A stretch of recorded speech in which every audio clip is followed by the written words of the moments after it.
Hello guys, welcome to all of you ATM biology classes.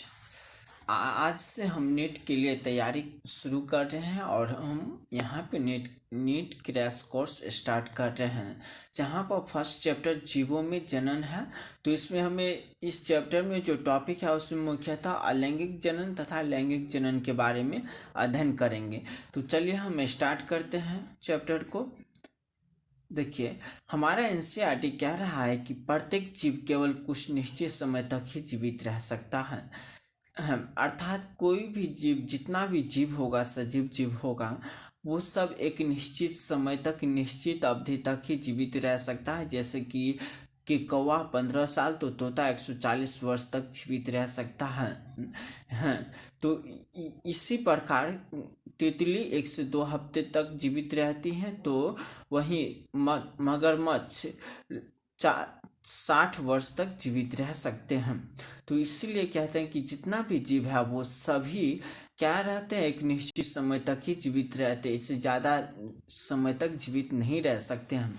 तो हमारा NCERT कह रहे हैं कि जीव के जन्म से उसके प्राकृतिक मृत्यु तक के यह काल, जहाँ तक वह जीवित रह सकते हैं, को उसकी जीवन अवधि को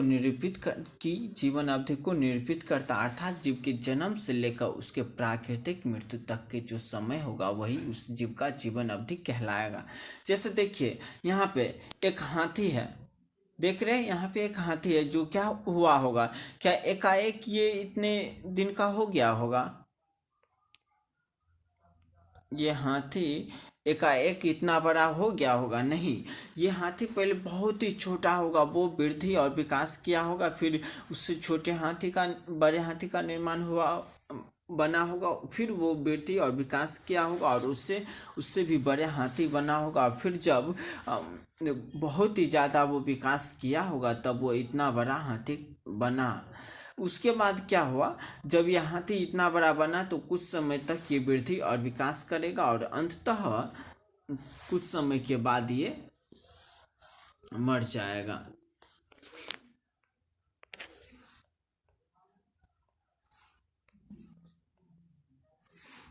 कुछ समय के बाद मर जाएगा। तो ये हाथी जो पहले जन्म लिया था, बहुत ही छोटा था, अपनी माँ की कोख से जन्म लिया था, वहाँ से लेकर के जहाँ तक इसके प्राकृतिक रूप से मृत्यु हुआ, उसी को इसका क्या कहेंगे, जीवन काल कहेंगे।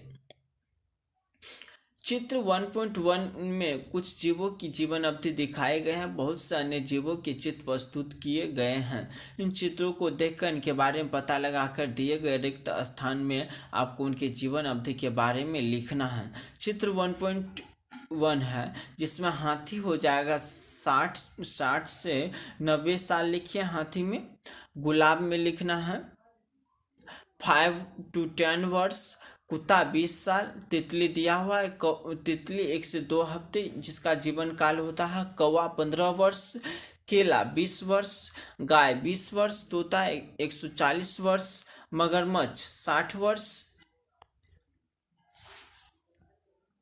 वर्ष जीवित रह सकता है। तो वहीं घोड़ा 60 वर्ष जीवित रहता है। फल मक्खी 1 महीना अर्थात 30 दिन तक जीवित रह सकते हैं। फल मक्खी 1 महीना अर्थात 30 दिन तक वो जीवित रह सकते हैं, दिन तक। तो वहीं धान के पौधा जो होता है 3 से 4 मंथ तक वो जीवित रहते हैं, 3 से 4 मंथ तक। मगरमच्छ 100 से 150 वर्ष तक मगरमच्छ नहीं, कछुआ की जीवन अवधि 100 से 150 वर्ष है। तो वहीं बरगद की जीवन अवधि 200 वर्ष के आसपास है। तो हम देख रहे हैं कि जीव जो है उसका जीवन अवधि निश्चित है, लेकिन वो कितना है तो ये हमें पता करना रहता है। देखिए, कह रहा है कि क्या यह दोनों बातें रोचक एवं कौतूहलपूर्ण नहीं है कि यह अवधि कम से कम 1 दिन या फिर अधिक से अधिक कुछ हजार वर्ष तक हो सकती है। हाँ, ये एक रोचक पूर्ण घटना है कि जीवन अवधि जो होता है वो कम से कम 1 दिन का भी हो सकता है और अधिक से अधिक हजार वर्षों का भी हो सकता है। जैसे बरगद के पेड़, कछुआ, तोता, ये सब क्या हजार वर्ष तक जीवित रह सकते हैं। इन दोनों चरम सीमाओं के मध्य अधिकांश जीवित जीवों की जीवन अवधि बनी रहती। इन दोनों सीमा मतलब एक दिन से लेकर 1000 वर्षों तक के बीच में सभी बहुत सारे जीवों की क्या जीवन अवधि की सीमा निश्चित रहती हैं। आप शायद इस बात पर ध्यान देंगे कि आप शायद इस बात पर ध्यान देंगे कि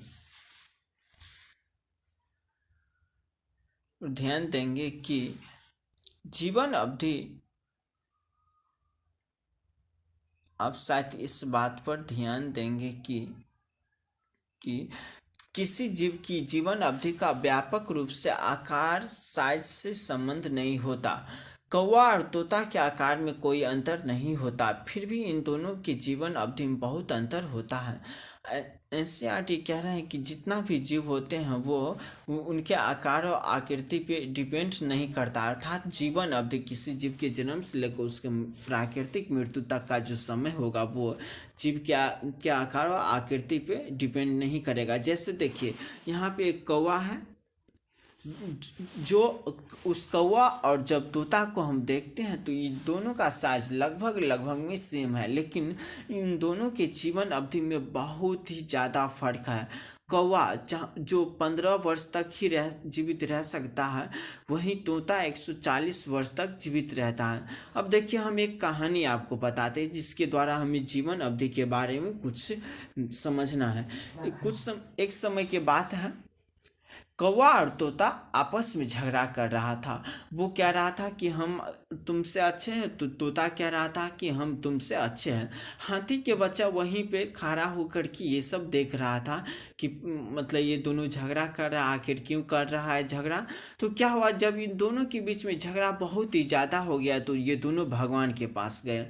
कौवा और तोता भगवान के पास गए।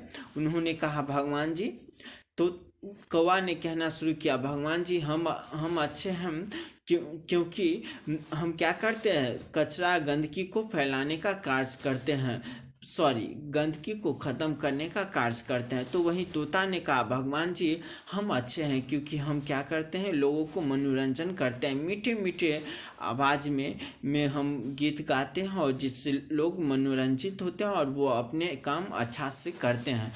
तो देखिए भगवान जो है सभी जीव को उनके कार्य के अनुसार उन्हें बांटा गया है। और हम कोई भी जीव जो है उस भगवान के घर में कहते हैं ना, देर है अंधेर नहीं, अर्थात उनके अनुसार सभी जीव सेम था। तो उन्होंने कहा कि देखिए हमारे अनुसार कौवा जो है वो गंदगी साफ करते हैं इसलिए, और तोता लोगों को मनोरंजित करने का कार्य करते हैं, इसलिए आप दोनों हमारे नज़र में बराबर है, अतः आप दोनों में से कोई बड़ा या छोटा नहीं है। अब क्या हुआ, कौवा और तोता वहाँ से भगवान के पास से आ रहा था। जब वो उड़ते हुए रास्ते में आ रहा था तो कौवा और तोता में झगड़ा हो गया फिर से कि नहीं हम हैं अच्छे, तो तोता कहना शुरू किया नहीं हम हैं अच्छे। अब जब ये झगड़ा हुआ तो कौवा ने तोता से कहा कि देखना हम तुम्हें हमारा राम राम सत कर देंगे। क्या कहा, कौवा ने तोता से कहा कि हम तुम्हारा राम राम सत कर देंगे। तो उन्होंने कहा, अरे साला तो हमारा राम राम सत कर भी, मतलब कि तुम मेरा राम राम सत करेगा, अरे हम तुम्हारा नहीं तुम्हारे 9 गो पुरखा का क्या करेंगे, राम राम सत हम करवा देंगे। कहा अच्छा ठीक है चलो हम चलते हैं। अब क्या हुआ, जब इस दोनों में ये हुआ तो कुछ दिन के बाद कौवा मर गया, चूँकि इसका जीवन काल 15 ही वर्ष का था तो मर गया।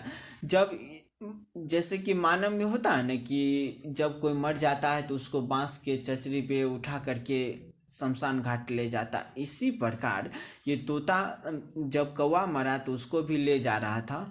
तो हम लोगों में कहते हैं आदमी की मतलब जब कोई लाश लेकर के जाते हैं तो कहते हैं कि राम राम सत्य है, सबका यही गत है। तो तोता ने कहना शुरू किया कि राम राम सत्य है, कौवा ज़बरदस्त है, राम राम सत्य है, कौवा ज़बरदस्त है। अब कौवा के बच्चा था, उन्होंने कहा कि आप मेरे मतलब पेरेंट के बारे में आप ऐसे बात कैसे करते हैं, कैसे आप मेरे मतलब पेरेंट को कहते हैं कि ये ज़बरदस्त है।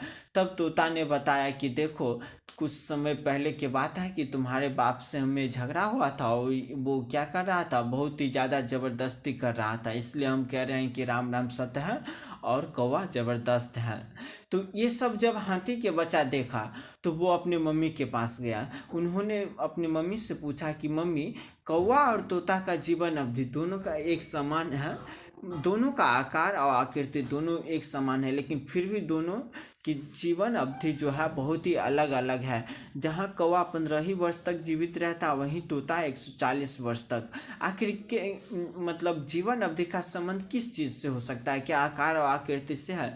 तो हाथी के ने बताया कि नहीं, जीवन अवधि का संबंध जीवों के आकार और आकृति से नहीं होता है, अर्थात अलग अलग जीवों की जीवन अवधि अलग अलग हो सकता है। जैसे कि कौवा 15 वर्ष तो तोता 140 वर्ष। तितली 1 से 2 हफ्ते में ही मर जाती है, तो वहीं फल मक्खी 1 महीना तक जीवित रह सकती हैं। देन आगे देखिए क्या कह रहा है हमारा एनसीईआरटी।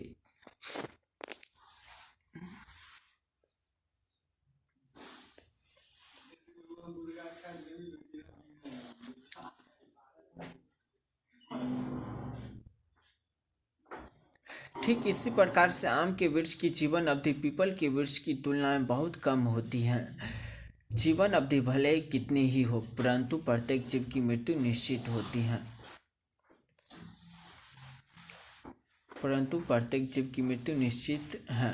दूसरे शब्दों में यह कह सकते हैं कि एक कोशिकीय जीव को छोड़कर कोई भी जीव अमर नहीं होता। हम क्यों कहते हैं कि एक कोशिकीय जीव की प्राकृतिक मृत्यु नहीं होती?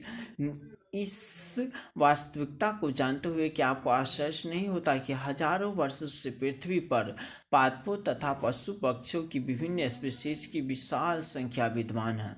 जीवित जीवों की कुछ प्रक्रियाएं अवश्य ही ऐसी हैं जिनसे निरंतरता सुनिश्चित होती है। हाँ, यहाँ हम जनन का उल्लेख कर रहे हैं, जिसे हम निश्चित मानते हैं। जनन क्या है? निश्चित है। क्या देखिए, कोई भी एक कोशिकीय जीव जो होगा वो क्या होगा, मतलब मरेगा नहीं, वो हमेशा मतलब जीवित रहेगा। तो हम कह सकते हैं कि एक कोशिकीय जीव अमर होता है। अब देखिए, एक कोशिकीय ये जीव था, ये एक कोशिका से मिलकर बना है। ये क्या करेगा, अपने आप को कई सारे भागों में बांट लेगा, और जब ये जितने भाग में बटेगा, ये जितने भाग में बटेगा वो उतने नए भाग का निर्माण कर लेगा। देखिए, अपने आप को ये कई सारे भागों में बांट रहा है।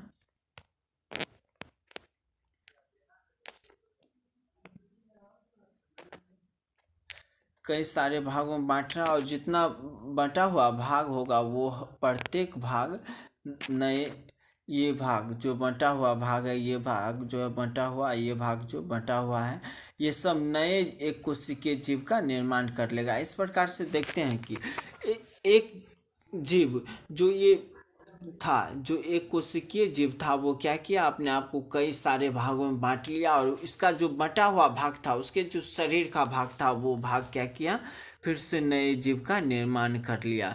तो इसी प्रक्रिया को हम क्या कहेंगे? इससे हमें ये पता चलता है कि ये जीव जो एक कोशिकीय जीव था वो मरा नहीं, लेकिन जब वो वृद्धि और विकास किया, यंग अवस्था में आया, तो अपने आप को कई भागों में काट लिया, और कटा हुआ भाग से नए जीव का निर्माण हो गया। इस प्रकार से हम कह सकते हैं कि एक कोशिकीय जीव को छोड़ करके कोई भी जीव अमर नहीं है।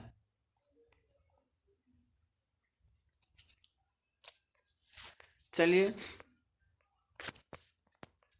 अब हम आगे बढ़ते हैं। जीवों में जनन को यहाँ एक जीव वैज्ञानिक प्रक्रम में परिभाषित किया गया है, जिससे एक जीव अपने समान एक छोटे से जीव संतति को जन्म देता है। संतति में वृद्धि होती है, उनमें परिपक्वता आती है, तथा इसके बाद वह नई संतति को जन्म देती है। देखिए, जीवों में जनन को जब जीव वैज्ञानिक रूप में परिभाषित किया जाता है, तब हमें ये पता कर चलता है कि कोई भी जीव रहता है, वो कोई भी जीव रहेगा। देखिए, जैसे कि देखिए, ये एक तितली,